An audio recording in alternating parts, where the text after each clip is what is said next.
نؤمن به ونتوكل عليه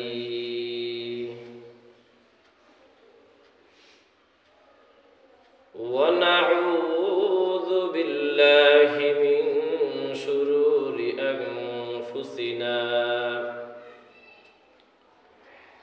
ومن سيئات أعمالنا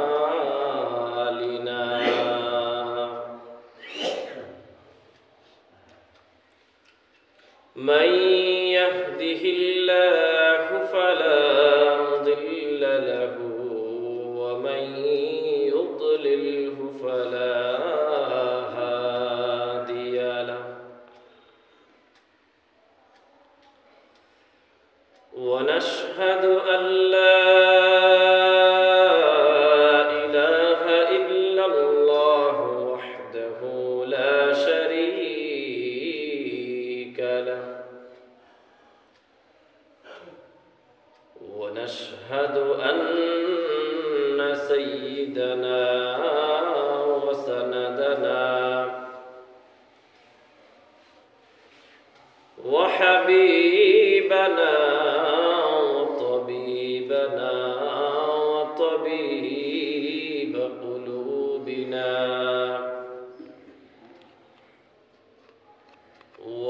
ومولانا محمدا عبده ورسوله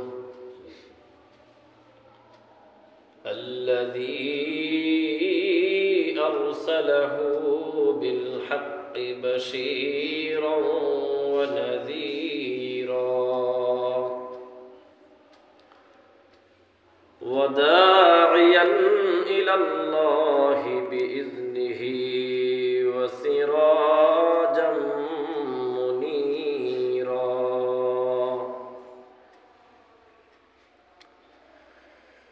أما بعد فقد قال الله سبحانه وتعالى في كلامه المجيد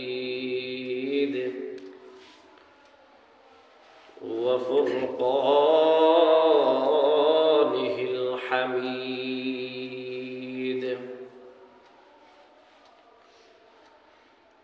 أعوذ بالله من الشيطان الرجيم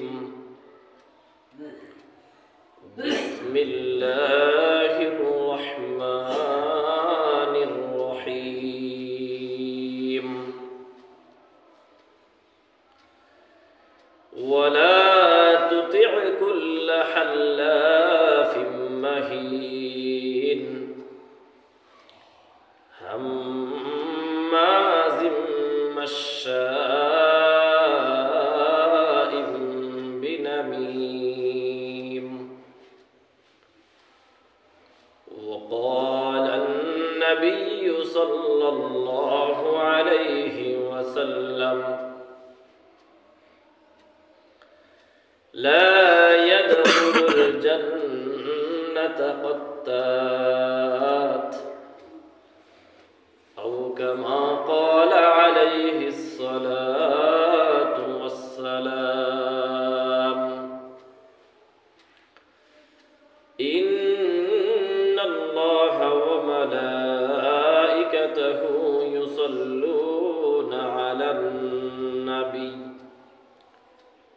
يا أيها الذين آمنوا صلوا عليه وسلموا تسليما اللهم صل على سيدنا مولانا محمد وعلى آل سيدنا مولانا محمد اللهم صل على سيدنا مولانا محمد وعلى آل سيدنا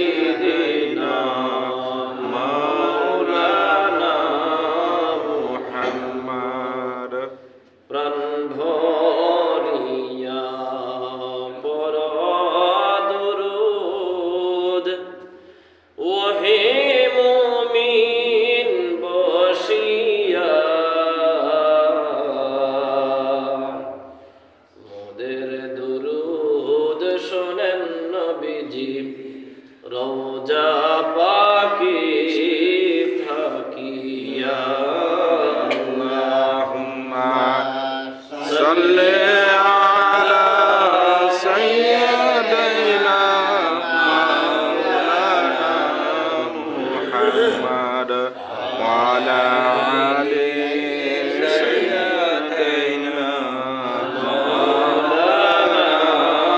محمد بلغ العلا بكماله كشف الدجى بجماله حسنت جميع خصاله صلوا عليه وآله الصلاة والسلام عليك يا رسول الله الصلاة والسلام عليك يا حبيب الله الصلاة والسلام عليك يا شافع المذنبين الصلاة والسلام عليك يا رحمة للعالمين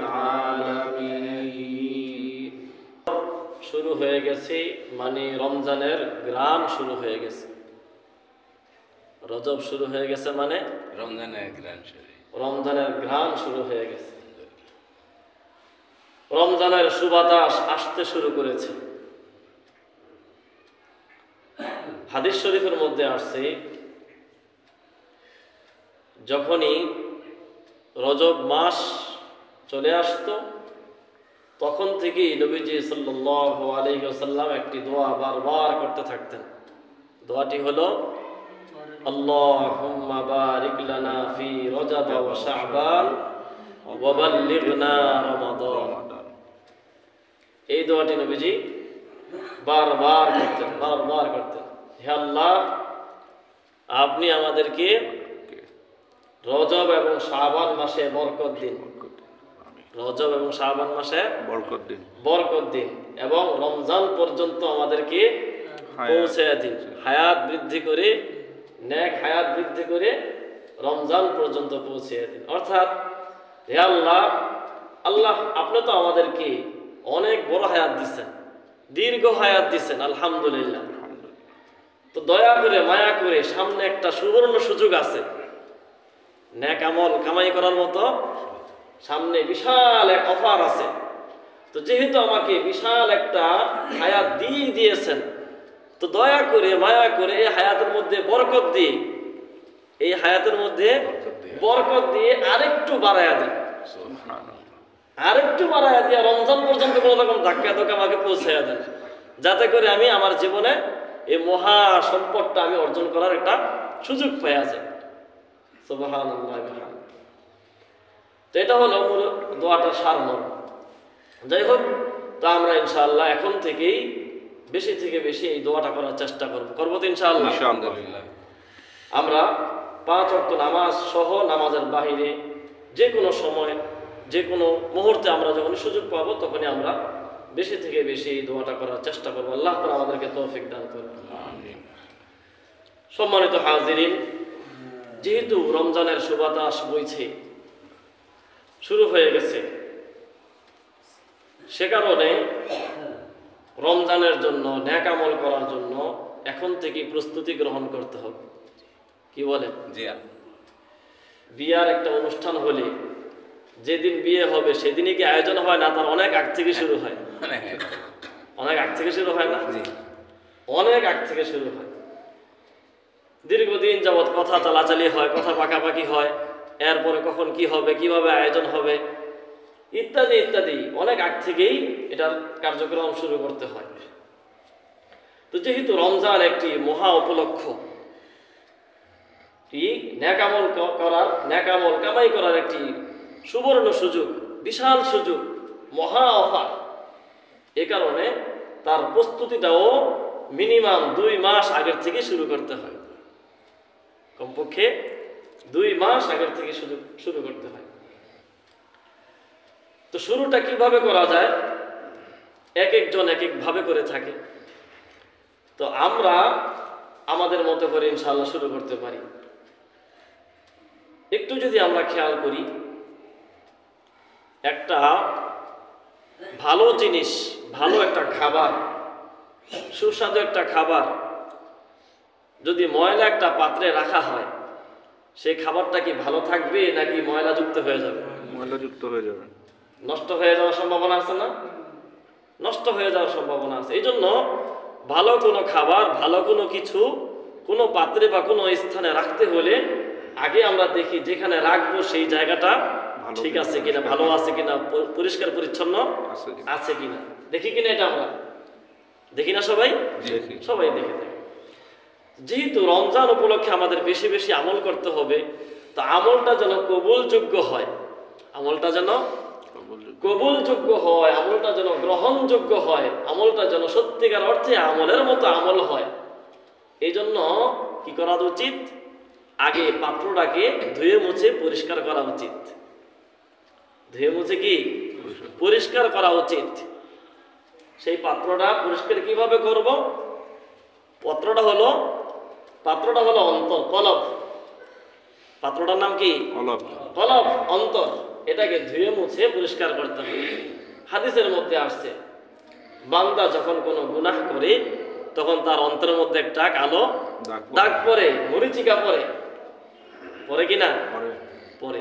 এরপরে যখন বান্দা তওবা করে কিংবা কোনো নেক আমল করে, তার উসিলায় আল্লাহ তাআলা সেই ময়লা দাগটাকে আবার পরিষ্কার করে দেন। সুবহানাল্লাহ। তো এই যে ময়লাটাকে আমাদের এখন পরিষ্কার করতে হবে, সেটা হলো গুনাহ মুক্ত জীবন গড়ার প্রতিজ্ঞা করতে হবে। যেগুলো হয়ে গেছে সেগুলো থেকে তওবা করার চেষ্টা করতে হবে। তো গুনাহের কথা আমরা এর পূর্বে অনেক আলোচনা শুনেছি, অহংকার সম্পর্কে আলোচনা শুনেছি, গীবত সম্পর্কে আলোচনা শুনেছি, ইত্যাদি ইত্যাদি। তো আমরা আমাদের সমাজে যে গুনাহগুলো সচরাচর হয়ে থাকে তন্মধ্য থেকে অন্যতম বিশাল একটি গুনাহ হলো গীবত। এটা সম্পর্কে আমরা মোটামুটি ভাবে আংশিক কিছু আলোচনা শুনেছি। গীবতের আরেক খালাতো ভাইয়ের নাম হলো চগলখুরি। কি? চগলখুরি। এই চগলখুরি কি জিনিস এবং এটা কিভাবে হয় আর ভয়াবহ বা পরিণতি কি, এই বিষয়টা আমাদের জানা উচিত। জানলেই আমরা এর থেকে বেঁচে থাকাটা আমাদের জন্য সহজ হবে। কি বলেন? জানলেই আমরা বেঁচে থাকতে পারব। চগলখুরি খুব ভয়ানক একটি জিনিস, যা সমাজকে তিলে তিলে শেষ করে দেয়, পরিবারকে নষ্ট করে দেয়, আত্মীয়তার বন্ধন, বন্ধুত্বের সম্পর্ক একেবারে ছিন্ন ভিন্ন করে দেয়। চগলখুরি খুব মারাত্মক একটি ব্যাধি। হাদিসের মধ্যে আসছে, নবীজি সাল্লাল্লাহু আলাইহি ওয়াসাল্লাম বলেছেন, সাহাবায়ে কেরামকে জিজ্ঞাসা করেছেন, তোমরা কি জানো চগলখুরি কি? সাহাবায়ে কেরাম উত্তর দিয়েছেন, আল্লাহু আ'লাম, আল্লাহু ওয়া রাসূলুহু আ'লাম, আল্লাহ এবং তার রাসূলই ভালো জানেন। নবীজি সাল্লাল্লাহু আলাইহি ওয়াসাল্লাম বলেছেন, চগলখুরি হলো বিশৃঙ্খলা সৃষ্টির উদ্দেশ্যে একজনের দোষ আরেকজনের কাছে লাগানো, একজনের কথা আরেকজনের কাছে লাগানো, এটাই হলো চগলখুরি। একজনের কথা আরেকজনের কাছে, আরেকজনের কথা আরেকজনের কাছে, এই একটা স্বভাব আমাদের মধ্যে আছে কি নাই? আছে না? আছে। কিছু কিছু মানুষ তো মাশাআল্লাহ মনে হয় তাদের চাকরি এটা, কেউ তাদেরকে চাকরি দিয়েছে, দায়িত্বই দিয়েছে এটা, যে তার সারাদিন আর কোনো কাজ নাই, বাস সকালে নাস্তা খেয়ে যাবে, এক চায়ের স্টলে বসবে, কতক্ষণ অমুকের দোষ তমুকের দোষ, বিভিন্ন জনের দোষ গুণ বর্ণনা করে এখান থেকে যাবে আরেক দোকানে, ওখান থেকে যাবে আরেকজনের কাছে, এরপর আসবে বাড়িতে, মসজিদের বারান্দায়, বিভিন্ন জায়গায় ঘুরে ঘুরে ঘুরে ঘুরে সারাদিন এগুলোই করছে। আছে কি নাই? আছে। তো এই যে বিষয়গুলো খুব খারাপ জিনিস, ভয়ানক। মানুষের দোষ তালাশ করা, সেগুলো একজনের আরেকজনের কাছে বর্ণনা করা খুব খারাপ জিনিস। হাদিসের মধ্যে আসছে, নবীজি সাল্লাল্লাহু আলাইহি ওয়াসাল্লাম বলেছেন, যে ব্যক্তি তার কোনো ভাইয়ের দোষ গোপন রাখলো, আল্লাহ তাআলা দুনিয়া ও আখিরাতে তার দোষ গোপন রাখবেন। দুনিয়া ও আখিরাতে তার দোষ গোপন রাখবেন। কিন্তু আমরা এত বড় সওয়াবের কথা শুনেও কারো দোষ গোপন রাখতে পছন্দ করি না। কিভাবে ওপেন করা যায়, আরেকজনের দোষ বলাতে আমরা পছন্দ করি, এতেই মজা পাই। তো এটা থেকে আমাদেরকে বেঁচে থাকতে হবে। আমরা চগলখোর যে মানুষগুলো করে, চগলখুরি যে স্বভাবটা, এরা সাধারণত আমাদের সমাজে যেই বিশৃঙ্খলগুলো হয়, ঝগড়া ফাসাদগুলো হয়, বেশিরভাগ ক্ষেত্রে দেখবেন তৃতীয় কোনো পক্ষের ইন্ধন থাকে, থাকে কি না? তৃতীয় কোনো পক্ষের ইন্ধন থাকে। এই তৃতীয় পক্ষের নামটাই হলো চগলখোর। এরাই কারা? এরাই হলো চগলখোর। দুই বন্ধু, তারা বন্ধুত্বের সম্পর্ক ছিল, স্বামী আর স্ত্রী, তারা ভালোই তো ছিল, এদের মধ্যে ঝগড়া বাঁধাই দিল কে? তৃতীয় পক্ষ, হয় ঘরের কেউ কিংবা বাহিরের কেউ, কিন্তু স্বামী আর স্ত্রী না। তৃতীয় কোনো পক্ষ স্বামীর বিরুদ্ধে স্ত্রীর কাছে, কিংবা স্ত্রীর বিরুদ্ধে স্বামীর কাছে, একজনের বিরুদ্ধে আরেকজনের কাছে। এটা দায়িত্ব দিল কি? স্বামীও দেয় নাই, স্ত্রীও দেয় নাই, কিন্তু তৃতীয় এক পক্ষের লোক, তারা নিজ দায়িত্বে তারা ভাবছে আমরা কল্যাণকামী, স্বামীর কল্যাণকামী অথবা স্ত্রীর কল্যাণকামী, অথচ না, তারা কল্যাণকামী না, বরং তারাই হলো সবচেয়ে বড় শত্রু। তারাই স্বামী আর স্ত্রীর মধ্যে মোহাব্বতের সম্পর্কের মধ্যে ফাটল ধরায় দেয়। ওই যে জান্নাতের মধ্যে হযরত আদম আলাইহিস সালাম এবং হাওয়া আলাইহিস সালামকে শয়তান ধোঁকা দিয়েছিল না? সেখানে কিন্তু এই কথা স্পষ্ট বলেছিল যে আমি হলাম তোমাদের কল্যাণকামী। আমি কে? বিশ্বাস করো আমার কথা, তোমরা বিশ্বাস করো, তোমাদেরকে আল্লাহ তাআলা এই ফল খেতে নিষেধ করেছেন, তোমরা এখানে যদি এই ফল খাও তাহলে তোমরা এই জান্নাতে চিরস্থায়ী হয়ে যাবে। হ্যাঁ, সুতরাং না খাইলে কি হয়ে যাবে? এখান থেকে বের হয়ে যেতে হবে। যদি এই ফল না খাও তাহলে কি এখান থেকে বের হয়ে যেতে হবে, কিছুদিন পর এখান থেকে চলে যেতে হবে, তোমাদের এই নাজ নেয়ামত থাকবে না। এটা খাও, তাহলে তোমাদের জন্য মহা সুখ, মহা আনন্দ, তোমরা খাও, আমি তোমাদের কল্যাণকামী, বিশ্বাস করো। এটা তারা বলছিল, শয়তান এটা কি বলছিল। ঠিক সেই শয়তানের কথাটাই আমাদের বর্তমান সমাজের তৃতীয় পক্ষের লোকেরা একইভাবে বলে থাকে, বিশ্বাস করো ভাই, আমি তোমার কল্যাণকামী হয়ে বলছি। আমি তোমার কি কামী হয়ে বলছি? কল্যাণকামী হয়ে বলছি। আমার কোনো স্বার্থ নাই, আমার কোনো স্বার্থ নাই। বিশ্বাস করো, তোমার বন্ধু এটা করেছে, তোমার ভাই এটা করেছে, তোমার স্বামী এটা করেছে, এই সেই নানানতা। অথচ এই সামান্য দোষ ত্রুটিগুলো যদি এই ব্যক্তি এখানে এসে না বলতো, তাহলে কিন্তু পরবর্তীতে বড় ধরনের ঝগড়াটা আর হয় না। তো এই যে সমস্যাগুলো আমাদের সৃষ্টি হচ্ছে সমাজের মধ্যে, তৃতীয় পক্ষের লোকেরা কারা করছে? তৃতীয় পক্ষের লোকেরা। এবং তারা এতই চতুর হয়ে থাকে যে তারা ডানের কথা বামে কয়, বামের কথা ডানে বলে, কিন্তু উভয়ের কাছে আবার ভালো থাকে। উভয়ের কাছে কি থাকে? ভালো থাকে। তাদের চতুরতার কারণে, চালাকির কারণে প্রত্যেকের কাছে গিয়ে তো বিশ্বস্ততা সাজে, ভালো মানুষ সাজে। সে কারণে সবাই বিশ্বাস মনে করে যে খুব ভালো মানুষ মনে হয়, আমার সত্যি আমার ভালো চাচ্ছে, এই জন্য বলতেছে। চতুরতা করে তারা ভালো ভালো ভালো থাকার চেষ্টা করে, কিন্তু না, স্বয়ং আল্লাহ তাআলা কিন্তু ঠিকই জানে। আমি আপনি আল্লাহর মানুষের কাছ থেকে গোপন করতে পারলেও কিন্তু আল্লাহর কাছ থেকে গোপন করা সম্ভব না। সম্ভব নাকি?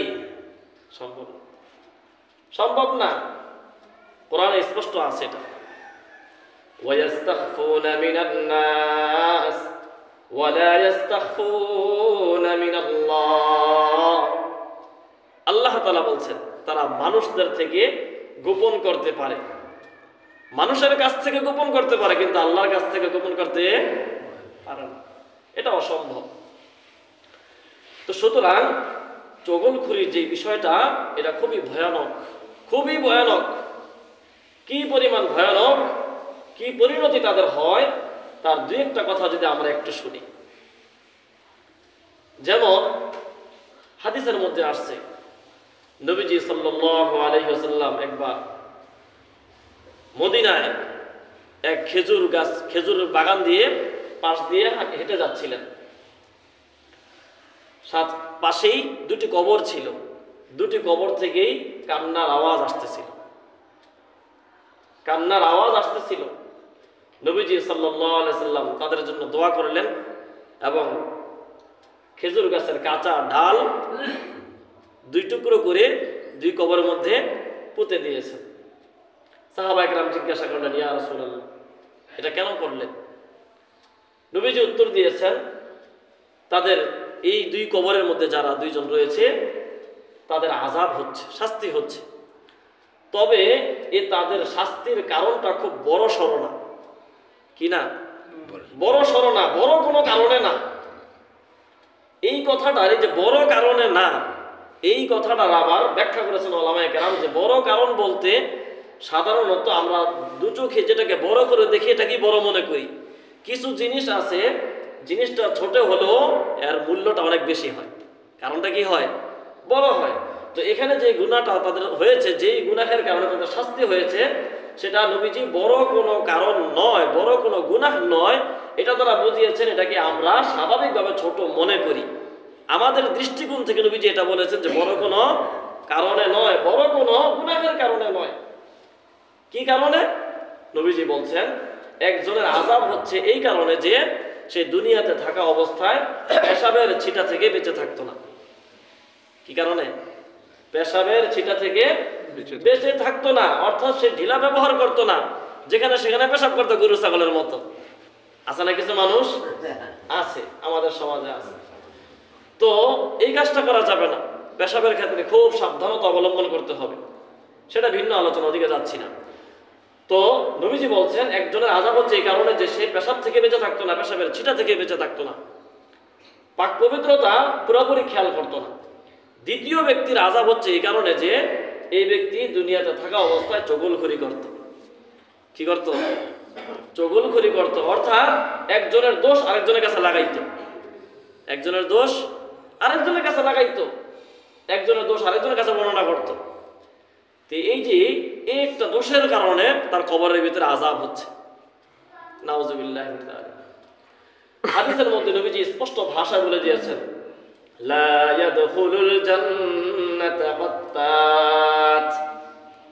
নবীজি বলছেন চগলখোর কখনোই জান্নাতে প্রবেশ করবে না, চগলখোর জান্নাতে প্রবেশ করবে না।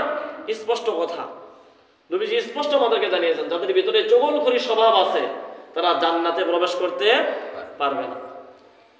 তো চগলখোর আমরা, আমাদের সমাজে আমরা মুসলমান, নামধারী মুসলমান, হ্যাঁ, নামাজ পড়ি, 5 ওয়াক্ত মসজিদে আসি, আবার এই যে একটু আগে বললাম সারাদিন আর কোনো কাজ নাই, তো নামাজ পড়ি আর কোনো যেহেতু কাজ নাই, তাহলে নামাজ শেষে আবার কি করি, চায়ের স্টলে বসে বসে আরেকজনের দোষ চর্চা করতে থাকি। এই স্বভাবটা যেমন পুরুষদের মধ্যে আছে তেমন মহিলাদের মধ্যেও আছে, নাই? কাজের ফাঁক পাইলে নারী পুরুষ আলাদা কোনো বিষয় নয়, বিষয় হলো আমরা মানুষ, প্রত্যেকটা মানুষের ভিতরেই কিছু না কিছু দোষগুণ আছে। তো এই দোষগুলোর মধ্যে অন্যতম এই দোষটা হলো বেশিরভাগ মানুষের ভিতরে আমরা লক্ষ্য করতে পাই যে একজনের দোষ আরেকজনের কাছে, একজনের দোষ আরেকজনের কাছে, এটা বলতে থাকি। এটা খুবই খারাপ জিনিস, খুবই নিন্দনীয় জিনিস। নবীজি সাল্লাল্লাহু আলাইহি ওয়াসাল্লাম মেরাজে গিয়েছেন, আমরা জানি মেরাজ নবীজির জীবনে একবার হয়েছে সশরীরে, একবার হয়েছে সশরীরে। মেরাজ রজবের মাস চলে আসছে, ইনশাআল্লাহ আসছে কি না? মেরাজ সম্পর্কে ইনশাআল্লাহ আলোচনা হবে সামনে হয়তো। তো এই মেরাজ একবার হয়েছে সশরীরে, যেটা রজব মাসে। এছাড়া নবীজির আরো কয়েকবার মেরাজ হয়েছে স্বপ্নযোগে, আরো কয়েকবার মেরাজ হয়েছে কি স্বপ্নযোগে। তো স্বপ্নযোগে নবীজির যে কয়েকবার মেরাজ হয়েছে তার মধ্যে একবার মেরাজে গিয়ে নবীজি জান্নাত জাহান্নাম যে দেখেছেন, সেখানে জাহান্নামে গিয়ে বহু মানুষকে দেখেছেন। তাদের মধ্যে অন্যতম একটি দল ছিল যাদেরকে শাস্তি দেওয়া হচ্ছিল, যে তাদেরকে ধারালো কাস্তে দ্বারা এই ঠোঁট থেকে, এখান থেকে কেটে মাথার ওই পর্যন্ত নিয়ে যাওয়া হচ্ছিল, চোখের এখান থেকে কেটে মাথার ওই পর্যন্ত নিয়ে যাওয়া হচ্ছিল।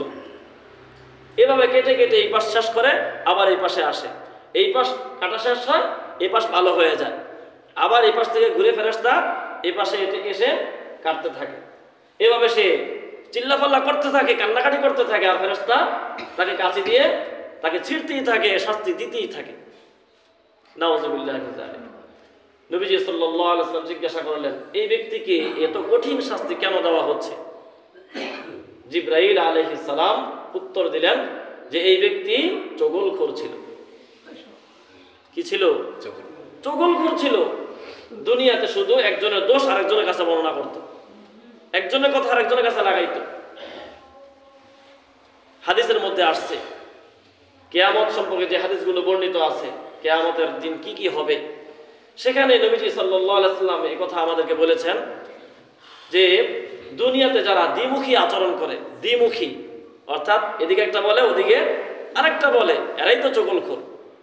ডানে একটা বলে বামে আরেকটা বলে, এই দ্বিমুখী আচরণ যাদের মধ্যে রয়েছে তাদেরকে কিয়ামতের দিন তাদের জিহ্বাকে দুই টুকরা করে দুইটা জিহ্বা দেওয়া হবে এবং দুটোটাই আগুনের জিহ্বা বানিয়ে দেওয়া হবে। নাউযুবিল্লাহ। দুইটা জিহ্বা কি করে দেওয়া হবে? আগুনের জিহ্বা বানিয়ে দেওয়া হবে। এই জিহ্বাটা শুধু আগুন আর আগুন থাকবে।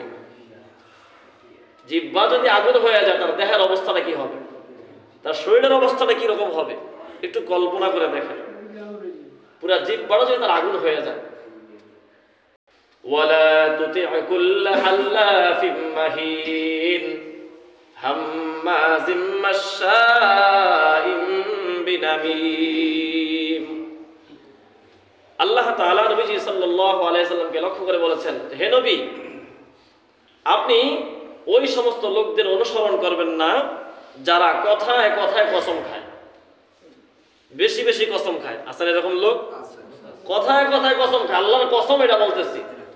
বিশেষ করে আমাদের ব্যবসায়ী ভাইয়েরা, কথায় কথায় কি করে, দোকানের মধ্যে যত কাস্টমার আসে এক এক কাস্টমারের সাথে দু তিনবার কসম না করলে তার মাল বিক্রি করা যায় না। তো এছাড়াও আমাদের মধ্যে বহু মানুষ আছে যারা কথায় কথায় কসম করে, মুহূর্তে মুহূর্তে কসম খায়। এটা খুব নিন্দনীয় জিনিস। আল্লাহ যারা নাকি একের কাছে অপরের দোষ বর্ণনা করে, একজনের কাছে আরেকজনের দোষ বর্ণনা করে অর্থাৎ চগলখুরি করে, তাদের অনুসরণ আপনি করবেন না। এই আয়াতের মধ্যে আল্লাহ তাআলা নবীজিকে বলছেন তাদেরকে অনুসরণ করবেন না। তার মানে কি আমাদেরকেও বোঝাচ্ছেন, কোরআন তো আমাদের জন্য, কি বলেন, আমাদেরকে বলতেছেন যে হে মুমিন বান্দারা, তোমাদের মধ্যে যারা এই ধরনের চগলখোর আছে, চগলখুরি স্বভাব যাদের আছে, তাদের কথা তোমরা শুনবা না, তাদের কোনো কথা কোনো কাজের অনুসরণ করবে না। তো চগলখুরি মারাত্মক একটা ব্যাধি। এই একজনের কথা আরেকজনে বলে, তারা সবসময় তিলকে তাল বানায়, তালকে তিল বানায়। কি বলেন? ছোট জিনিসকে বড় করে বলে, বড় জিনিসকে ছোট করে বলে, মিথ্যার আশ্রয় নেয়, কথায় কথায় মিথ্যা বলে। তুই মিথ্যা বলা মহাপাপ, এটা একটা আলাদা একটা কবিরা গুনাহ। চগলখুরি যেমন আলাদা একটা কবিরা গুনাহ, মিথ্যা বলা কি তার চেয়ে বড় ভয়ঙ্কর কবিরা গুনাহ। তো মিথ্যা বলতে হয়। এর মধ্যে পিছনে তার দোষ চর্চা করার কারণে এখানে আবার গীবত আছে, গীবত করা, এটা আরো। তো মুনাফিকি এর চেয়ে আরো ডেঞ্জারাস। কারণ মুনাফিকদের সম্পর্কে আল্লাহ তাআলা কোরআনে স্পষ্টই বলছেন, মুনাফিকদের স্থান হবে জাহান্নামের সর্বনিম্ন স্তরে। জাহান্নামের সর্বনিম্ন স্তরে যাবে মুনাফিকরা। তো সুতরাং এতগুলো গুনাহ একসাথে যারা করে তাদের নাম হলো চগলখোর। তো এই চগলখুরির স্বভাব আমাদের বহু মানুষের ভিতরে আছে। তো এখন আমি যে কথাটা বলে শুরু করেছি সেটা হলো, যেহেতু সামনে রমজান, রমজানের জন্য আমাদের এই দিলকে পবিত্র করা, আমাদের জবানকে পবিত্র করা, এটা এখন আমাদের সময়ের দাবি। তাহলে আশা করা যায় রমজানে আমরা সঠিকভাবে ইবাদতগুলো পালন করতে পারবো। এই জন্য দিলকে পবিত্র করার জন্য, জবানকে পবিত্র করার জন্য আমাদের সকল ধরনের গুনাহ থেকে বেঁচে থাকতে হবে। গীবত, মুনাফিকি